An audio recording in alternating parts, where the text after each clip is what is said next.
میرے پاس علم کے بہت سے ذرائع ہیں، میں مشاہدہ کرتا ہوں اور اس مشاہدے کے نتیجے میں میں بہت سے فیصلے کرتا ہوں، بہت سی چیزوں پر حکم لگاتا ہوں، میرے حواس میرے لیے ذریعہ علم بنتے ہیں۔ بالکل اسی طریقے سے میری عقل بھی میری رہنمائی کرتی ہے، لیکن یہ سب تو مجھے اس مادی دنیا تک محدود کر دیتے ہیں۔ تو کیا یہ مادی دنیا ہی اصل ہے؟ کیا یہی حقیقت ہے؟ کیا یہی ابتدا اور یہی انتہا ہے؟ تو انسان کے اندر یہ ایک فطری داعیہ موجود ہے کہ وہ اس سے ماورا کو جانے، وہ اپنی عقل سے بعض اوقات اوہام پیدا کر کے بھی ایک دنیا بنانے کی صحیح کرتا ہے۔ یہ جو ہم فلسفیوں کے ہاں ما بعد الطبیعیات دیکھتے ہیں، اگر آپ اس کا تجزیہ کریں تو عقلی لحاظ سے اس کے تمام اجزاء بالکل درست بٹھائے جاتے ہیں، بالکل ایسے ہی جس طرح سے ایک شخص ایک بڑا ناول لکھتا ہے تو وہ اس میں جو آپ کے سامنے کہانی کا تانا بانا رکھ دیتا ہے وہ عقلی لحاظ سے بالکل درست معلوم ہوتا ہے۔ یعنی ہم جب اس ناول کے اندر جاتے ہیں تو ایسے لگتا ہے کہ ہم نے ایک حقیقت کے اندر قدم رکھ دیا، ہم حقیقت کی دنیا میں چلے گئے ہیں، بلکہ وہ دنیا ہمیں بعض اوقات ہنسا دیتی ہے، بعض اوقات رلا دیتی ہے، ہم اس میں اس حد تک محو ہو جاتے ہیں کہ اس سے باہر کی دنیا سے بھی غیر متعلق ہو جاتے ہیں۔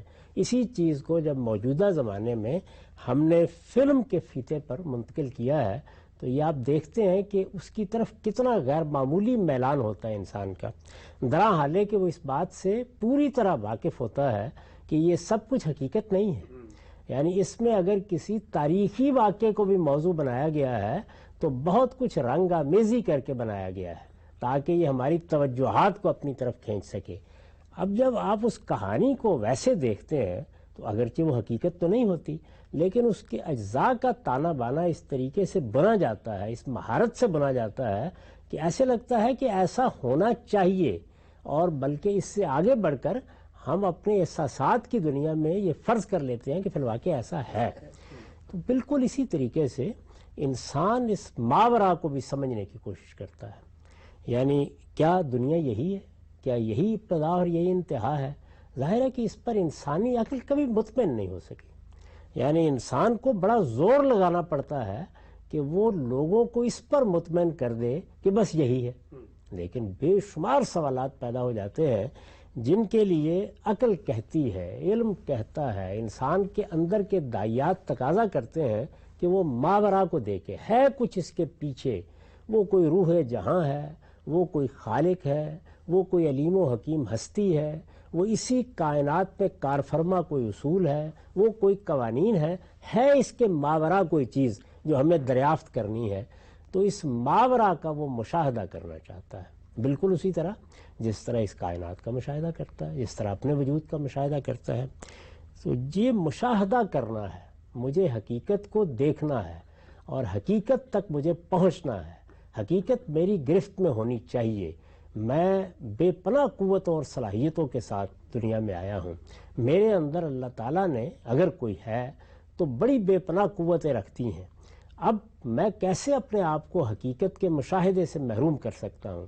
تو وہ حقیقت کا مشاہدہ بذات خود کرنا چاہتا ہے، حقیقت تک رسائی چاہتا ہے، اس کے اندر اتر کر دیکھنا چاہتا ہے۔ بڑی مشکل سے وہ اس پر آمادہ ہوا ہے کہ وہ حقیقت کی تلاش کو بھی اسی دنیا تک محدود کر دے اور اس پہ اکتفا کر لے۔ یہ حقیقت ہے کہ اس نے حقیقت کی تلاش میں جو سفر کیا ہے اس میں وہ کبھی بھی اس پر آسانی کے ساتھ آمادہ نہیں ہوتا۔ اگر عام لوگ آمادگی ظاہر کر بھی دیں تو خواص نہیں کرتے، جن لوگوں کے اندر علم کے خصوصی داعیات ہوتے ہیں وہ نہیں کرتے، جن کو غیر معمولی ذہانتیں ملی ہوتی ہیں وہ نہیں کرتے، وہ جاننا چاہتے ہیں کہ ماورا میں کیا ہے۔ تو یہ میری طرف کی جدوجہد ہے، یعنی یہاں معاملہ یوں نہیں ہے کہ اللہ تعالیٰ نے کسی کا انتخاب کیا ہے، نہیں، انسان اپنے اندر بڑی شدت سے یہ چیز محسوس کرتا ہے۔ یہ جو انسان کی تگ و دو ہے اس نے وہ منہج پیدا کیا جس کو ہم صوفی منہج کہتے ہیں۔ یعنی یہ دنیا میں ہمارے ہاں تو صوفی منہج کہلاتا ہے، اور کہا بھی جا سکتا ہے دنیا میں یہ بڑے مختلف ناموں سے رہا ہے۔ آپ اس کو کبھی روحانیت سے تعبیر کرتے ہیں، کبھی آپ اس کو مسٹسزم سے تعبیر کرتے ہیں، اس کے لیے تعبیریں مختلف اختیار کی جا سکتی ہیں، لیکن یہ بنیادی طور پر ہے کیا؟ بالکل اسی طرح جس طرح ایک سائنسدان کی یہ تغدو ہے کہ وہ اس مادی دنیا میں قوانین کو دریافت کرے، وہ ان قوانین کی بنیاد پر چیزوں کی حقیقت کو سمجھے، یہ داعیہ ہے جس کی بنیاد پر سائنسدان اپنے معمل میں، اپنی لیبارٹری میں رات دن بسر کرتا ہے، اور پھر آپ جانتے ہیں کہ وہ اس کے نتیجے میں کیا کچھ دریافت کر کے لے آتا ہے۔ ہم اگر اپنی موجودہ دنیا کو دیکھیں تو اس میں سائنس نے اپنے اکتشافات سے اور اپنی ایجادات سے ایک شدید نوعیت کی مروبیت پیدا کر رکھی ہے۔ ایسے ہی یعنی انسان اب سائنس سے ماورا کسی چیز کو سمجھنے سوچنے کے لیے تیار نہیں ہے۔ بالکل اسی طریقے سے جیسے ایک سائنسدان اس دنیا میں اس مادے کے اندر اترنے کی صحیح کرتا ہے، ایک صوفی یا ایک روحانی شخصیت رکھنے والا عالم وہ یہ کوشش کرتا ہے کہ وہ کائنات کے ماورا کی حقیقت کو سمجھے، یعنی کائنات کے ماورا کچھ ہے، کائنات کے اندر کچھ ہے، کائنات کچھ قوانین کے ساتھ چل رہی ہے اور قانون اپنی روحانی جہت رکھتے ہیں۔ یہ وہ چیز ہے کہ جس کو سمجھنے کی انسان کوشش جب کرتا ہے تو اس سے جو منہج وجود میں آتا ہے وہ منہج ہے جس میں اصل کیا چیز ہے؟ مشاہدہ حقیقت۔ اچھا، یعنی جیسے میری آنکھیں اور میرے حواس اس دنیا کا مشاہدہ کرتے ہیں، میرے لیے ماورا بھی اسی طرح مشاہدے کی چیز بن جائے۔ یعنی میں اگر کوئی ماورائی تصورات موجود ہیں تو میں ان کو دیکھ سکوں، میں ان کو جان سکوں، میں ان سے مکالمہ کر سکوں، میرا ان سے ربط پیدا ہو سکے۔ تو اس میں اصل کی حیثیت کس چیز کو حاصل ہے؟ مشاہدہ حقیقت کو۔ کہا ہے نا غالب نے کہ اصل شہود و شاہد و مشہود ایک ہے، حیران ہوں پھر مشاہدہ ہے کس حساب میں۔ تو مشاہدہ ظاہر ہے، مشاہدے کے نتیجے میں شہود کا ایک عمل ہوگا، ایک مشاہدہ کرنے والا ہوگا، ایک وہ چیزیں ہوں گی جن کا مشاہدہ کیا جائے گا۔ تو وہ چاہتا ہے کہ یہ جانے کہ ان کی حقیقت کیا ہے، یعنی کیا یہ الگ الگ وجود ہے یا مشاہدہ اپنی ذات میں ایک حقیقت ہے اور اسی نے در حقیقت یہ ناظر و منظور پیدا کر لیے ہیں۔ یہ سوال پیدا ہوتا ہے نا۔ تو یہ جو سوال ہے کہ میرے سامنے حقیقت کا ماورائی پہلو بھی نمایاں ہونا چاہیے، کیونکہ اس اذعان پر انسان کھڑا رہا ہے کہ ماورا ہی ہے، یعنی اس کائنات کی حقیقت سامنے نہیں ہے، یہ مادے میں نہیں ہے، یہ میرے وجود میں نہیں ہے، یہ قالب میں نہیں ہے۔ یہ بالکل درست ہے کہ فلسفے میں جب تجربیت کے رجحانات پیدا ہوئے ہیں تو بہت بڑے بڑے لوگوں نے اصرار کیا ہے کہ نہیں، اسی سے ابتدا کرنی چاہیے، اس سے ماورا کچھ نہیں۔ ٹھیک، یعنی یہ زمان، یہ مکان، یہی ہماری ابتدا ہے، یہی ہماری انتہا ہے، اس میں کوئی شبہ نہیں۔ لیکن انسان اس پر صدیوں سے کبھی مطمئن نہیں ہوا اور آج بھی اطمینان کی جگہ پر نہیں کھڑا۔ یعنی وہ آج بھی یہ سمجھتا ہے کہ ماورا کو واضح ہونا چاہیے۔ ماورا کو واضح ہونا چاہیے یعنی کیا وہ فی الواقع ماورا ہے یا نہیں ہے، یہ بھی ایک سوال ہے۔ لیکن یہ کہ یہ کائنات جس طرح مجھے نظر آ رہی ہے میں اس پر مطمئن نہیں ہو سکتا کہ یہی ہے۔ تو اب مجھے اس کی حقیقت کو سمجھنا ہے، یہ کہاں سے آئی ہے، اس کی اصل کیا ہے۔ یہ اپنی اس اصل کے نتیجے میں جو مشاہد یا جو مناظر میرے سامنے کھولتی چلی جا رہی ہے وہ کس طرح سے وجود میں آتے ہیں، وہ اس کو جاننا چاہتا ہے۔ تو یہ جاننے کا جو عمل ہے یا جاننے کی خواہش ہے یہ ایک منہج کو پیدا کرے گی نا۔ یعنی آپ کوئی طریقے دریافت کریں گے کہ آپ اس کو جان سکیں، اس کے طریقے کیا ہو سکتے ہیں۔ اس میں کئی اصطلاحات استعمال کی جاتی ہیں کہ ایک باطنی مراقبہ ہے جس کے نتیجے میں یہ حقیقت کھل جاتی ہے، کچھ ریاستیں ہیں جس کے نتیجے میں ماورا سے ربط پیدا کر لیتا ہوں، کچھ ایسے طریقے ہیں جو اگر میں اختیار کروں تو اگر میرے اندر صلاحیت ہو، یعنی یہاں بھی وہی ہے جس طرح علم کی دنیا کی خواہش کر کے ہر آدمی ابو حنیفہ اور شافعی نہیں بن سکتا، وہ آئنسٹائن اور نیوٹن نہیں بن سکتا۔ بالکل اسی طرح اس میں بھی خواص موجود رہتے ہیں، لیکن کچھ خواص یہ چاہتے ہیں کہ وہ اس کو دریافت کریں، اس کے اندر اتریں۔ اسی کو آپ جانتے ہیں کہ ہمارے ایک بہت بڑے عالم امام غزالی نے اپنی کتاب المنقذ من الضلال میں موضوع بنایا ہے۔ یعنی وہ کہتے ہیں کہ جب میرے اندر یہ شدید طلب پیدا ہوئی کہ میرے لیے حق کو مشاہدے کی چیز بننا چاہیے، یہ استدلالی علم یہ میرے لیے کافی نہیں ہے، میں عقلی مقدمات قائم کر کے اپنے آپ کو مطمئن نہیں کر پاتا، تو پھر میں نے مسلمانوں میں جتنے بھی گروہ تھے ان سب کی طرف رجوع کیا، اور میں نے چاہا کہ مجھے دل کا اطمینان وہاں سے حاصل ہو جائے، یعنی جو میں اپنے اندر ایک اضطراب اور بے چینی محسوس کرتا ہوں، میرے لیے ایک قابل اطمینان صورت نہیں پیدا ہوتی، اس کے لیے میں نے ہر دروازے پر دستک دینا چاہی۔ تو آخر میں میرا اطمینان صوفی منہج سے ہوا، اور صوفی منہج کے بارے میں وہ یہ کہتے ہیں کہ جیسے ہی میں نے اس منہج میں قدم رکھا تو اس کے بعد میں نے بیداری میں فرشتے دیکھنا شروع کر دیے۔ تو اب دیکھیے اب مشاہدہ ہو گیا، یعنی ماورا سے آپ کا تعلق پیدا ہو گیا۔ یہ ابتدا ہے، یعنی اصل میں تو مشاہدے کو اس سے آگے جانا چاہیے، مکان سے لامکان کا سفر کرنا چاہیے، یزداں بکمن داورہ ہمت مردانہ، وہاں تک پہنچنا چاہیے معاملے کو۔ لیکن ابتدا تو یہیں سے ہوگی نا کہ اس دنیا میں اگر اس کائنات کے خالق نے ربط کے لیے کوئی مخلوق پیدا کی ہے تو وہ تو دنیا میں آتی جاتی رہتی ہے نا۔ مذہبی فکر بھی یہی بتاتا ہے، پیغمبر بھی، قرآن بھی یہی بتاتا ہے کہ اللہ کے فرشتے زمین پر آتے ہیں، رابطہ پیدا کرتے ہیں، تو سب سے پہلے پھر کس کا مشاہدہ ہونا چاہیے؟ جو لے کر آتے ہیں فرشتوں کا ہونا چاہیے نا سب سے پہلے۔ تو انہوں نے کہا کہ جب یہاں سے ابتدا ہو گئی تو اس سے مجھے حوصلہ ہوا کہ اب میں اس سے آگے بڑھ سکتا ہوں۔ تو اس منہج نے میرے لیے تسکین کا سامان کیا۔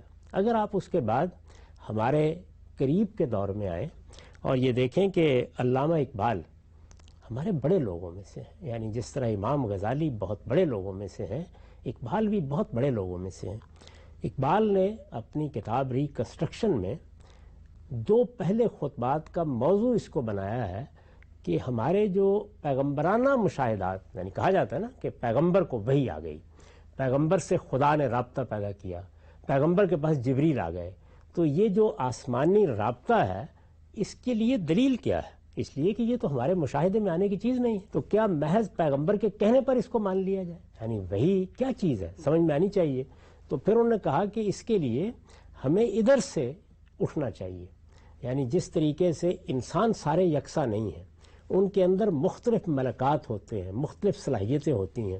بہت سے انسان ہیں کہ وہ نوابغ ہیں، یعنی ان کے اندر بڑی عبقریت ہے، اور ان کے سامنے کسی بھی علم کے حقائق ایسے کھل جاتے ہیں جس کو شیخ خطار نے بیان کیا تھا کہ در کف داؤد آہن موم کرت، یعنی گویا داؤد کے ہاتھ میں معلوم ہوتا تھا کہ لوہا موم ہو گیا ہے، تو ان کے سامنے حقائق اسی طرح کھلتے چلے جاتے ہیں۔ اس میں پھر انہوں نے مزید بات کو اٹھایا ہے کہ اگر شاعری کو دیکھیں تو یہ کیا چیز ہے، یعنی ایک انسان جب اپنے باطن کی طرف رجوع کرتا ہے تو مضامین نو کے انبار لگاتا چلا جاتا ہے۔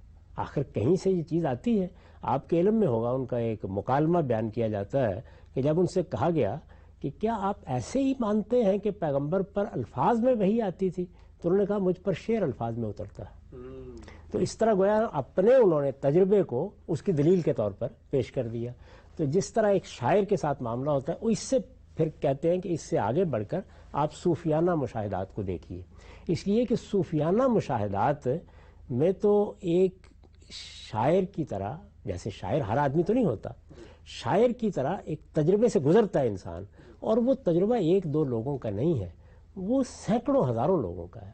پھر وہ مذہبیات سے ماورا ہے کہ آپ اسے کسی خاص مذہب سے متعلق کریں۔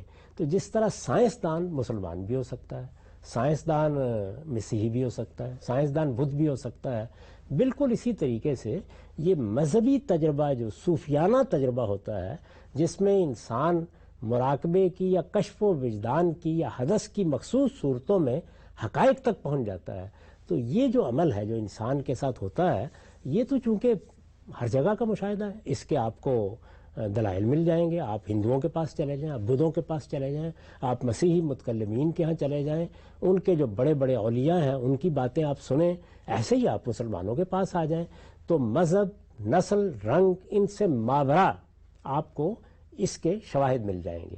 تو اس کا مطلب یہ ہے کہ یہ بجائے خود اسی طرح کا تجربہ ہے جس طرح کے شاعری ایک تجربہ ہے جس میں مضامین الہام ہوتے ہیں، غالب سریر خامہ نوائے سروش ہے۔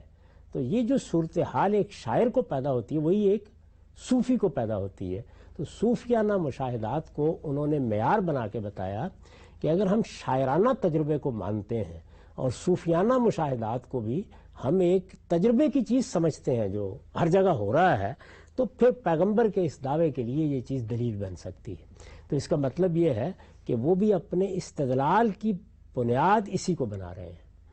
تو صوفی منہج یہ ہے کہ آپ کو ہر حال میں خود مشاہدہ کرنا ہے، اور مشاہدہ حقیقت سے وہ ربط پیدا کرنا ہے جو اس ہستی سے ہونا چاہیے جو کائنات کی حقیقت ہے، جو کائنات کا خالق ہے، جو اس کو عدم سے وجود میں لایا ہے۔ وہ کیا ہے یہ بات کی بحث ہے، لیکن پہلا معاملہ جو لازمی طور پر ہونا چاہیے وہ یہ ہے کہ وہ ربط پیدا ہو۔ اب وہ ربط چونکہ پیدا ہوتا ہے اسی قالب سے اور اسی مادے سے، تو عام طور پر جو اس نقطہ نظر کے حاملین ہیں وہ پھر وحدت الوجودی ہوتے ہیں، یعنی وہ سریانی تصور کو مانتے ہیں۔ ان کے ہاں ذات خداوندی ایک شخصیت یا ایک پرسنل گاڈ کے طور پر نہیں ہوتا، بلکہ وہ اس کائنات کے اندر ایک سریان کی ہوئی ہستی کے قائل ہوتے ہیں۔ یعنی حلول کیا ہر چیز میں، حلول میں تو ایک دوسری شخصیت ماننی پڑے گی نا، یعنی گویا ایک ہی حقیقت ہے، ایک ہی شخصیت ہے، شخصیت کہہ لیں، وہ ہے جس نے اصل میں یہ جسدی ظہور اختیار کر لیا۔ ٹھیک، تو کوئی دو چیزیں نہیں ہیں، صحیح، یعنی ایسا نہیں ہے کہ کائنات الگ پڑی ہوئی ہے اور کسی ہستی نے اس میں حلول کیا ہے، نہیں، ہستی ہے۔ ہستی ایک لفظ اگر استعمال کر لیں، یا اقبال کے الفاظ میں انائے مطلق ہے، یا ذات صوفی بہت ہے ہے۔ کہ ہاں ذات بہت ہے، کہ جو اصل میں تعینات قبول کرتی ہے تو ظہور ہو جاتا ہے۔ تو یہ ظہور اور حقیقت کا تعلق ہے، نہ کہ دو چیزیں ہیں جن کے درمیان اتحاد یا حلول ہوا ہے۔ تو اس لیے اس مشاہدے کو بنیاد بنا کر وہ سمجھتے ہیں کہ جب تک یہ حق نہ بنے، یہ معیار نہ بنے، اس پر فیصلے نہ کیے جائیں، اس وقت تک آپ حقیقت تک رسائی نہیں حاصل کر سکتے۔ ٹھیک، تو صوفی منہاج یہ ہے، یعنی اس میں اصل کی حیثیت کس چیز کو حاصل ہے؟ مشاہدہ حقیقت کو۔ اسی وجہ سے اس پہ بڑی کشش ہے، یعنی اگر آپ کو یہ بتایا جائے کہ آپ کو ایک پیغمبر کو ماننا ہے اور پیغمبر کے ساتھ خدا کا رابطہ ہے، فرشتہ اس کے پاس آتا ہے اور آپ کو اس کی اطاعت کرنی ہے، وہ جو خدا کی نسبت سے کہتا ہے آپ اسے مانیں گے۔ یہ ایک الگ بحث ہے کہ اس کی دلیل کیا ہے کہ کیوں مانیں، لیکن محض یہ تصور کہ آپ کو کسی دوسرے کی بات ماننی ہے، یہ آپ کے علم میں ہے نا کہ پنڈت جواہر لال نے اپنی خود نوشت میں یہ سوال اٹھایا ہے کہ یہ تصور کرنا کہ میں کسی دوسرے آدمی کی ذہنی غلامی اختیار کر لوں، یہ میرے لیے قابل قبول نہیں ہے۔ پیغمبری پر یہ اعتراض کیا انہوں نے۔ تو یہاں انسان یہ کہتا ہے کہ میرے اپنے مشاہدے کو بنیاد بننا چاہیے، میرے خود رسائی حاصل ہونی چاہیے۔ یہی وجہ ہے کہ پھر اس منہج میں آپ کو بتایا جاتا ہے کہ آپ کیسے یہ رسائی حاصل کریں گے، اور اس کو اگر کوئی آدمی بہت ہی مختصر طریقے پہ سمجھنا چاہے، ویسے تو شاہ ولی اللہ اس کو بیان کریں گے، غزالی اسے بیان کریں گے، قوت القلوب کے مصنف ابو طالب مکی اس کو بیان کریں گے، دوسرے لوگ بھی بیان کریں گے۔ ایسے ہی آپ جب ہندوؤں میں جائیں گے، بدھوں میں جائیں گے، کیونکہ یہ عالمگیر چیز ہے تو وہ بھی اس کو بیان کریں گے، لیکن آپ کو اس کی بہت ہی عمدہ اور نہایت ہی جامع تعبیر ملتی ہے شاہ اسماعیل شہید کی ابقات میں۔ اچھا، اس کا خاص طور پر جو آخری ابقہ ہے، چوتھا ابقہ، جس میں انہوں نے بیان کیا چوتھا اشارہ، ابقات تو پھر مزید اس کی تقسیم ہے، اس میں انہوں نے یہ بیان کیا ہے کہ جس وقت یہ شخص یعنی جو مشاہدے کو اپنی منزل بنا کر اوپر اٹھتا ہے اور باطنی حقائق تک رسائی حاصل کرتا ہے اور اس کائنات کی حقیقت کو جانتا ہے، اور وہ حقیقت وحدت الوجود ہے، یعنی وہی چیز ہے، یہی مشاہدے سے واضح ہو جاتا ہے تو اس کو ایک مرحلے کے اوپر جا کر بالکل وہی چیز حاصل ہو جاتی ہے جو پیغمبر کو اوپر سے حاصل ہوتی ہے۔ اچھا، یعنی وہ بھی وہیں سے پاتا ہے جہاں سے پیغمبر پاتے ہیں، اور پھر اس کے بعد گویا ملائے اعلیٰ سے اس کا جو ربط پیدا ہوتا ہے، اس کے لیے مختلف تعبیریں ہیں، اختیار کی جاتی ہیں۔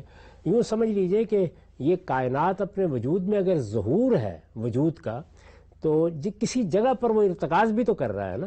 جب اس سے رابطہ پیدا ہو جاتا ہے تو پھر انسان ہدایت حاصل کرتا ہے اپنے لیے، اور وہیں سے کرتا ہے، اور وہ ہدایت کچھ اور نوعیت کی ہدایت ہوتی ہے، یعنی وہ اس طرح کی دنیا میں زندگی گزارنے کے طریقے کی بات نہیں ہوتی، یہ تو عوام کے مسائل ہیں کہ ان کو آپ کو بتانا ہوتا ہے کہ آپ نے طہارت کیسے کرنی ہے اور عبادت کیسے کرنی ہے اور یہ کیسے کرنا ہے، وہ اس سے اوپر ایک تمکین تام کا مقام ہے جو آدمی کو حاصل ہوتا ہے، اور اس سے جو تفہیم حاصل ہوتی ہے، اصل چیز وہ ہے جس کو انسان کو اپنی تگ و دو کی منزل بنانا چاہیے۔ جیسے قرآن کہتا ہے نا، جنت کی تصویر کھینچتا ہے اور پھر کہتا ہے وَفِي ذَلِكَ فَلْيَتَنَافَسِ الْمُتَنَافِسُونَ، کہ جو لوگ سبقت لے جانا چاہتے ہیں وہ ادھر سبقت لے جانے کی کوشش کریں۔ تو صوفی منہج میں یہ کہا جاتا ہے کہ جن کو اللہ توفیق دے وہ اس مشاہدہ حقیقت کی طرف آئیں، یہاں وہ چیزیں پائیں گے۔ تو یہاں دو ہی چیزیں ہوتی ہیں، یعنی وہ مشاہدہ حقیقت، اس کی لذت، وہ ایک دنیا ہے، اس کے اندر آپ کو بہت کچھ چیزیں نظر آتی ہیں۔ جیسے دیکھیں نا، امام غزالی جیسا شخص کہتا ہے کہ مجھے فرشتوں سے ملاقات ہو گئی۔ تو یہ جو چیز ہے یہ، اور پھر اس کے بعد جب آپ کا وہاں سے تعلق پیدا ہو جاتا ہے تو آپ سے کچھ چیزوں کا دنیا والوں کے لیے ظہور ہونا شروع ہو جاتا ہے۔ اس کو عام طور پر ہماری اصطلاح میں کرامت کہا جاتا ہے۔ باقی لوگوں کے ہاں بھی اس کے لیے مختلف اصطلاحات ہیں، استدراج کے مختلف پہلو ہیں۔ تو اس میں کیا ہوتا ہے، پھر اس میں غیر معمولی واقعات ہونا شروع ہوتے ہیں۔ اب آپ اس کو تقابل کر کے دیکھیں، یعنی پیغمبر خدا کی مائیت کے ظہور کے ساتھ اپنے استدلال کو واضح کرتا ہے، ایسا ہی ہوتا ہے نا۔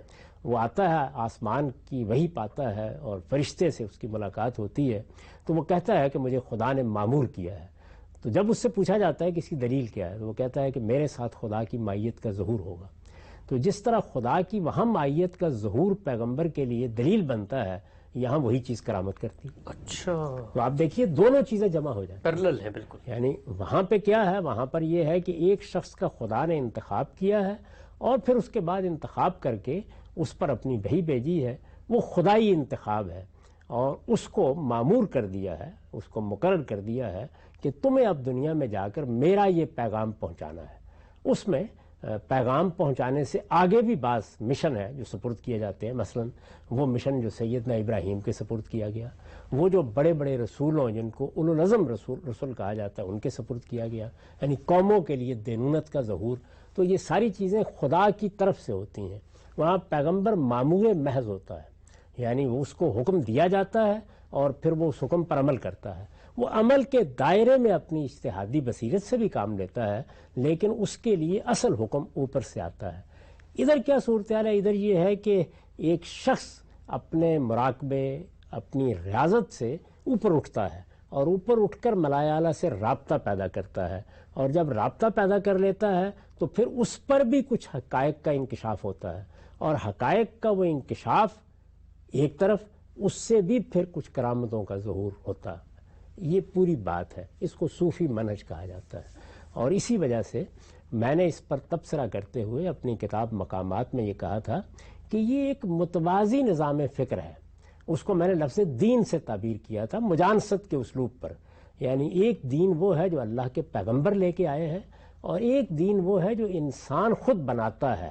تو یہ دین ہے جس کو ہم چاہیں تو صوفی منہج سے تعبیر کر لیں، چاہیں تو روحانیت کا لفظ استعمال کر لیں، چاہیں تو اس کے بارے میں یہ کہیں کہ یہ مسٹسزم ہے، یا جو بھی تعبیر اختیار کریں۔ تو یہ در حقیقت دونوں پیرلل ہیں، دونوں متوازی چیزیں ہیں، دونوں کا آپس میں کوئی تعلق نہیں ہے۔ ایک چیز نیچے سے اٹھتی ہے اور پھر وہ بتاتی ہے ایک سائنسدان کی طرح کہ یہ طریقہ ہے جس سے مشاہدہ حقیقت ہو سکتا ہے۔ تو یہاں جب مشاہدہ حقیقت ہو رہا ہے تو پھر معیار بھی یہی بنے گا، یعنی اس کے معیار پر اگر کوئی پیغمبروں کی ہدایت آئے گی تو پرکھی جائے گی، دیکھی جائے گی، وہ اس مشاہدے کی مطابقت سے اپنے آپ کو منوائے گی۔ یعنی جو صوفی کا مشاہدہ ہے یا ایک روحانی شخصیت کا مشاہدہ ہے، اس مشاہدے سے جو حقائق واضح ہوں گے وہ اصل بنیں گے، اور پھر اس کی روشنی میں دیکھا جائے گا کہ قرآن کو کیا جگہ دینی ہے، تورات کو کیا جگہ دینی ہے، پیغمبروں کو کیا جگہ دینی ہے۔ یہ اس کے بعد کا مرحلہ ہے۔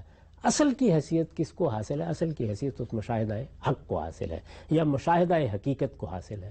تو اس مشاہدہ حقیقت کو اصل مان کر اس سے جو تمکین تام کا نظام بنتا ہے شاہ ولی اللہ کی تعبیر کے مطابق، اور جس کو ہمارے ہاں تصوف کہا جاتا ہے، یہ ایک متوازی نظام فکر ہے، ایک پیرل نظام فکر ہے۔ اس کی بنیادیں بالکل الگ ہیں، اس کا منہج بالکل الگ ہے۔ اس منہج کو بھی ہمارے ہاں بڑے لوگوں نے اختیار کیا ہے، جیسے میں نے ابھی امام غزالی کا ذکر کیا، شاہ ولی اللہ، یعنی اگر آپ دیکھیں تو بہت بڑے لوگ ہیں. اور حقیقت یہ ہے کہ اقبال کو بھی آخر میں اسی کو اختیار کرنا پڑا ہے. ان کا ایک درمیانی دور ہے جس میں بڑی شدت سے اس کی نفی کرتے ہیں. یعنی ابتدائی دور بھی وحدت الوجودی تصورات کا ہے اور آخر میں بھی آپ ریکنسٹرکشن میں اور جاوید نامے میں یہی چیز دیکھتے ہیں. تو یہ ان کی بھی منزل بنا ہے یہی طریقہ، اس لیے کہ جس وقت انسان اس راستے پر جاتا ہے تو جیسے امام غزالی نے کہا وہ جو مشاہدے ہوتے ہیں یا اگر آپ کو خود نہیں ہوتا تو جو دوسروں کو ہوتا ہے اور وہ آپ کے سامنے کچھ کرامتوں کی شکل میں آ جاتا ہے. دیکھیے یہاں پر جس کو مشاہدہ حقیقت نہیں ہوتا وہ اپنے ایمان و اعتقاد کو کس بنیاد پر پیدا کرتا ہے؟ بالکل اسی طرح سے جیسے ہم پیغمبر کے بارے میں کرتے ہیں. یعنی وہ ان کرامتوں کا آپ سے ذکر کرے گا، یہ ہو گیا وہ ہو گیا، حضرت نے یہ کر دیا، فلاں نے یہ کر دیا. چنانچہ آپ ان حضرات کی تحریروں میں اسی طرح کے واقعات ہیں جو دیکھیں گے. یہ جو تذکرۃ الاولیاء قسم کی کتابیں ہوتی ہیں ان کو اگر آپ پڑھیں تو آپ کو وہ یہی بتائیں گے کہ مشاہدات کیسے ہوئے، ریاستیں کیسے ہوئیں، مراقبات کیسے ہوئے، پھر اس کے منازل کیسے طے ہوئے، پھر منازل طے ہونے کے بعد وہ آدمی کہاں پہنچا اور جب وہ وہاں پہنچ گیا تو پھر اس سے صادر کیا کچھ ہوا، اور وہ یہی چیزیں ہوتی ہیں جتنی ہیں. تو اگر آپ غور کر کے دیکھیں تو اپنی ابتدا سے انتہا تک یہ بالکل ایک متوازی چیز ہے، ایک پیرلل چیز ہے جس کے اپنے اصول ہیں. اب جب اس کو آپ کسی دین میں لائیں گے، ظاہر ہے کہ مسلمان مثال کے طور پر ایک محقق ہے، عالم ہے، محدث ہے، وہ اس سے بھی متاثر ہوا ہے اور وہ اس چیز کو اس کے ساتھ مطابقت پیدا کرنا چاہتا ہے. یہ آپ کے علم میں ہے نا کہ ہمارے ہاں پچھلے 200 سال سے سائنس کی مطابقت مذہب سے پیدا کی جاتی ہے. اس پہ بحثیں ہوتی ہیں، اسلام اور سائنس، مذہب اور سائنس دونوں کا باہمی کیا تعلق ہے. حالانکہ سائنس بھی بالکل اسی طرح ایک متوازی چیز ہے، وہ اپنی جگہ ایک علم ہے، اس کے اپنے ذرائع ہیں. یعنی ہمارے ہاں ان دونوں میں بھی ایک ربط پیدا کرنے کی کوشش کی جاتی ہے اور بہت سے لوگ تو اس سے آگے بڑھتے ہیں اور وہ سائنسی اکتشافات اور سائنسی ایجادات کے ماخذ مذہبی کتابوں میں تلاش کرنا شروع کر دیتے ہیں. اس پر کتابیں لکھی ہیں لوگوں نے بہت سی. اس میں صرف ہم مسلمان ہی نہیں، ہر قوم کے لوگوں کو آپ دیکھیں گے کوئی ویدوں میں سے بعض آیتیں تلاش کر لیتا ہے اور دنیا کی تحقیقات اس میں سے. تو بالکل یہی صورتحال، یعنی مذہب اپنی جگہ پر ایک بڑی طاقتور چیز ہے، وہ مذہب جو پیغمبر لے کے آتے ہیں، تو ان کے درمیان مطابقت پیدا کرنے کے نتیجے میں صوفی منہج وجود میں آ جاتا ہے، ایک میتھڈالوجی وجود میں آتی ہے. اس میں پھر ظاہر ہے کہ مسلمان ہے تو قرآن کو بھی دیکھے گا، حدیث کو بھی دیکھے گا، پیغمبروں کی تعلیمات کو بھی دیکھے گا، پیغمبر کے اسوہ کو بھی سامنے رکھے گا. ان کے درمیان یہ ربط پیدا کر کے پھر ایک پوری تعبیر وجود میں آتی، چیزوں کو دیکھنے کا ایک زاویہ نظر پیدا ہوتا ہے.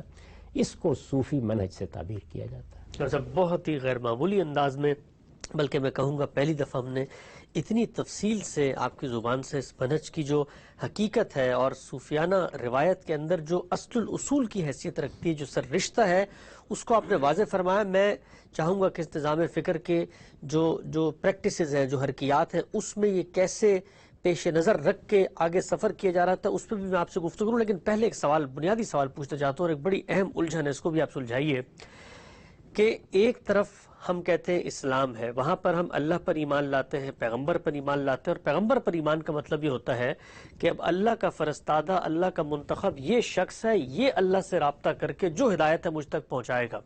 سوال آپ کی خدمت میں یہ ہے کہ یہ کیسے ہو سکتا ہے کہ میں مسلمان ہوں اور پھر اس کے بعد اس منہج کو اپنا کر حقیقت کی تلاش یا حقیقت کا مراجعہ یا حقیقت کو براہ راست مشاہدہ، اس منہج کو بھی اپنا لوں؟ یہ تو دونوں ایک طرح سے سیلف کنٹرڈکٹری، یعنی دو رستے جا رہے ہیں. ایک پیدل جانے کا رستہ ہے، ایک ریل گاڑی کا رستہ ہے، لیکن میں ریل گاڑی پہ چڑھ گیا ہوں اور اس کے اوپر میں پیدل چلنا شروع ہو گیا ہوں. تو یہ مجھے بتائیے گا کہ پہلے تو چلے لوگوں نے حقیقت کو تلاش کا ذریعہ بنایا، مسٹک ریلیجن تھے، یہ مسلمان ہونے کے بعد یہ کیسے ہو سکتا ہے کہ پھر ہم حقیقت کو باقاعدہ مشاہدے کے لیے پھر سرگرداں ہو جائیں؟ یہ آپ کیسے کہتے ہیں مسلمان ہونے کے بعد؟ مسلمان تو سیدنا آدم کے زمانے ہی میں لوگ ہو گئے تھے. یعنی یہ جو کچھ بھی پیدا ہوا ہے یہ انہی انسانوں میں ہوا ہے جو مسلمان تھے. اچھا، اللہ تعالیٰ نے ہمیں بتایا ہے کہ میرا دین ہمیشہ سے اسلام رہا ہے، ان الدین عند اللہ الاسلام. سیدنا آدم کو جو دین دیا گیا تھا وہ بھی اسلام تھا. قرآن مجید نے اس کو جگہ جگہ بیان کیا ہے، شرع لکم من الدین ما وصی بہ نوح والذی اوحینا الیک. یعنی ہم نے نوح کو جو دین دیا اور ہم نے دوسرے پیغمبروں کو دیا، اسی کی وحی ہم نے آپ پر کی ہے. تمام پیغمبروں کا دین ایک ہی رہا ہے، تو اس لیے ان کے سب کے ماننے والے مسلمان ہی رہے ہیں۔ تو جس نے بھی اس کو اپنایا ہے مسلمان ہوتے ہوئے اپنایا ہے، اپنے اپنے زمانے کے لحاظ سے، تو اس لیے ان میں کوئی استباد نہیں ہے۔ اچھا آپ دیکھیے تھوڑی دیر کے لیے، کیا مسلمان سائنس کو اختیار نہیں کرتے؟ سائنس کے ماہر نہیں ہوتے؟ سائنسی اکتشافات سے فائدہ نہیں اٹھاتے؟ اسے اپنے لیے مفید نہیں سمجھتے؟ کیا میں آپ سب کے سب سرجری میں، میڈیسن میں جو ترقی ہوئی ہے اس سے فائدہ نہیں اٹھا رہے؟ کر رہے ہیں، مروب بھی ہوتے ہیں، مروب بھی ہوتے ہیں، اور اس کے نتیجے میں جو دنیا بنی ہے اس دنیا کو استعمال کر رہے ہیں شب و روز۔ اس میں کوئی منافعت محسوس ہوتی؟ یعنی ہم یہ سمجھتے ہیں کہ وہ مذہب ہے جو ہمیں اللہ کے دین نے کے طور پر دیا گیا ہے، اور یہ وہ دنیا کے اندر علم ہے جس سے ہم دنیا میں فائدہ اٹھاتے ہیں۔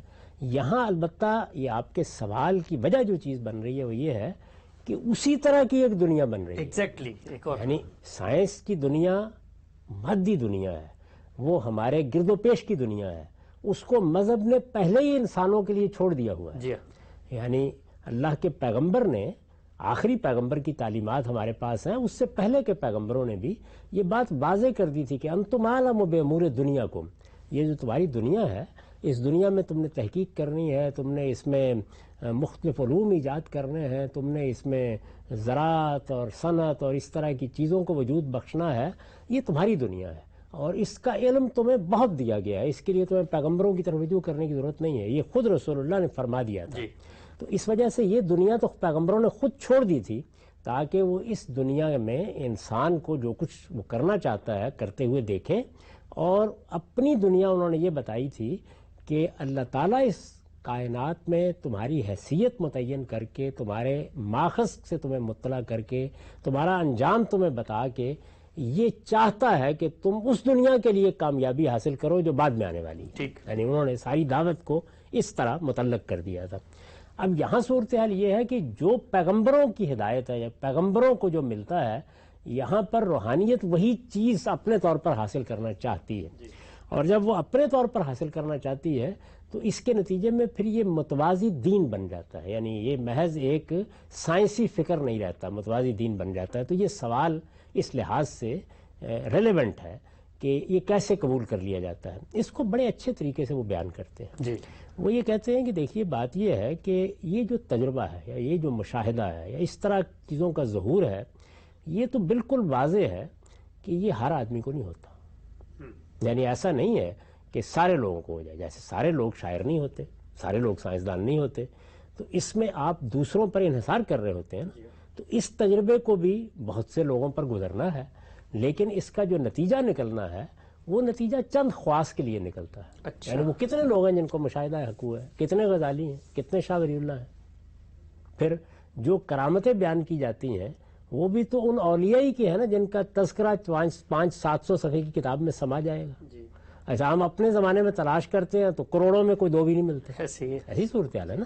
تو اگر یہ صورتحال ہے تو پھر وہ کہتے ہیں کہ عوام کی رہنمائی کون کرے گا؟ عوام کی رہنمائی اس راستے پر تو کی نہیں جا سکتی کیونکہ اس کی وہ صلاحیت نہیں رکھتے، تو ان کی رہنمائی پیغمبر کر رہے ہیں۔ تو اس لیے ان دونوں چیزوں میں منافعات نہیں ہے، وہ اپنے دائرے میں اپنا کام کر رہے ہیں، ہم اپنے دائرے میں اپنا کام کر رہے ہیں۔ تو اس کو بیان کیا نا شاہ ولی اللہ نے کہ عوام کو ضرورت ہے اس امر کی کہ ان کو بھی مظالم سے نجات دلائی جائے، ان کو بھی کسی نظم میں رکھا جائے، ان کے اندر بھی ایک ڈسپلن پیدا کیا جائے، ان کے بھی نفس کی تطہیر کی جائے۔ اس کے لیے وہی طریقے موضوع ہیں جو پیغمبروں نے بتائے ہیں، عوام کے لیے وہی طریقے موضوع ہیں، لیکن وہ تمکین تام جو خواص کو حاصل ہوتی ہے اس کے لیے کیا راستہ اختیار کیا جائے۔ تو اس طرح سے انہوں نے ہدایت کو 2 حصوں میں تقسیم کر دیا۔ خواص کے لیے ہدایت کے آخری مراحل تک پہنچنے کا یہ طریقہ ہے۔ اس لیے وہ یہ کہتے ہیں کہ یہاں پر جو آدمی آخری منزل پر پہنچ جاتا ہے وہ اصلاً پیغمبر کا محتاج نہیں رہتا، بالکل نہیں، لفظوں میں بیان کرتے ہیں اس بات کو، اور میں نے یہ جتنی چیزیں میں بیان کر رہا ہوں اس کے حوالے اپنی کتاب میں دے دیے ہیں، وہ کوئی دیکھنا چاہے دیکھ لے۔ وہ یہ کہتے ہیں کہ اس کے بعد وہ محتاج نہیں رہتا، بلکہ اسے ملائے اعلیٰ سے یہ حکم دیا جاتا ہے کہ وہ اپنے زمانے کے پیغمبر کی پیروی کرتا رہے۔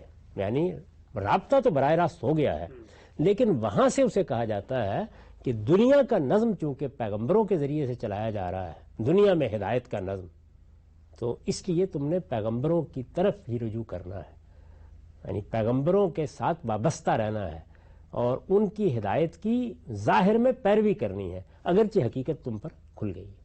تو ظاہر ہے کہ پھر اس میں اصول میں تو یہ بات ایسے بیان کر دی جائے گی، لیکن جو لوگ اتریں گے ان میں کوئی وہ بھی ہوگا کہ جو انا الحق کہہ دے گا، وہ بھی ہوگا جو یہ کہے گا کہ مجھے تمام تکلیفات شرعیہ سے بالکل الگ کر دیا گیا ہے، کہہ دیں گے نا اس طرح کی چیزیں۔ اس کے بارے میں پھر کہا جاتا ہے کہ یہ سر حق ہے، اس کو بیان کرنا موضوع نہیں ہے، یعنی تمہیں چاہیے یہ تھا کہ تم ظاہر کا پردہ نہ اٹھاتے، پھر اس میں وہ یہ کہیں گے۔ تو اس سے آپ اندازہ کر سکتے ہیں کہ انہوں نے ایک ربط پیدا کر لیا اس کے اندر، یعنی یہ عوام کے لیے پیغمبروں کی ہدایت ہے اور خواص کے لیے یہ طریقہ ہے۔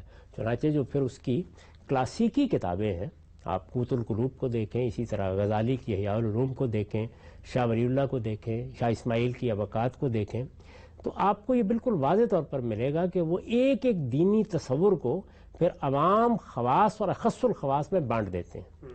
یعنی عوام کی توحید کیا ہے، وہی جو قرآن میں بیان ہوئی ہے، جو پیغمبر نے بتائی ہے۔ خواص کی توحید وہ پھر خود بیان کریں گے، اخص الخواص کی توحید وہ بیان کریں گے۔ اسی طرح صبر کیا ہے، شکر کیا ہے، توکل کیا ہے، یہ جتنی دینی تعبیرات ہیں ان دینی تعبیرات کو وہ لیں گے اور یہ بتائیں گے کہ وہ جو تمہارا دین ہے، جو پیغمبروں کا دین ہے، اس میں اس کی حد یہ ہے، اور ہمارے ہاں تمکین تام میں آ کر اس کی حقیقت یہ بنتی ہے۔ تو یہ دونوں چیزوں کو وہ عوام اور خواص میں تقسیم کر کے آپ کے لیے قابل فہم بنا دیتے ہیں۔ اور پھر اس کے بعد جب ان سے پوچھا جاتا ہے کہ کیا تم نے یہ سب کچھ حاصل کر لیا، تو پیغمبر سے تو تم غیر متعلق ہو گئے، اس کے نتیجے میں ضرورت نہیں رہی۔ تو اس کے لیے شاہ ولی اللہ نے وہ مثال دی ہے کہ اس طرح سمجھو کہ فیض وہیں سے آ رہا ہے، لیکن وہ فیض پھر کہاں سے آیا ہے؟ وہ قرآن سے تو نہیں آیا، وہ حدیث سے تو نہیں آیا، وہ سنت سے تو نہیں آیا، وہ پیغمبروں کی تاریخ سے تو نہیں آیا، اسوہ حسنہ سے تو نہیں آیا، وہ کہاں سے آیا ہے؟ تو وہ کہتے ہیں کہ ایسے سمجھو اس بات کو کہ جیسے آفتاب چمک رہا ہے، تو آفتاب کی حدت کائنات میں پھیل رہی ہے۔ اب اگر فرض کیجئے کہ ایک کھیت میں خربوزہ ہے تو وہ اسی کی حدت سے فیض یاب ہو رہا ہے، اس کی حیات اسی پر مبنی ہے، لیکن نہ خربوزے کو معلوم ہے کہ یہ اسے کہاں سے حاصل ہو رہا ہے، اور نہ آفتاب کو معلوم ہے کہاں سے حاصل ہو رہا ہے۔ تو یہ مثال دے کے انہوں نے ان دونوں کے باہمی تعلق کو واضح کیا ہے۔ یہ اصل میں وہ چیز ہے جس کو سمجھانے اور سمجھنے کے بعد میں نے یہ بتایا ہے کہ یہ ایک متوازی نظام فکر ہے۔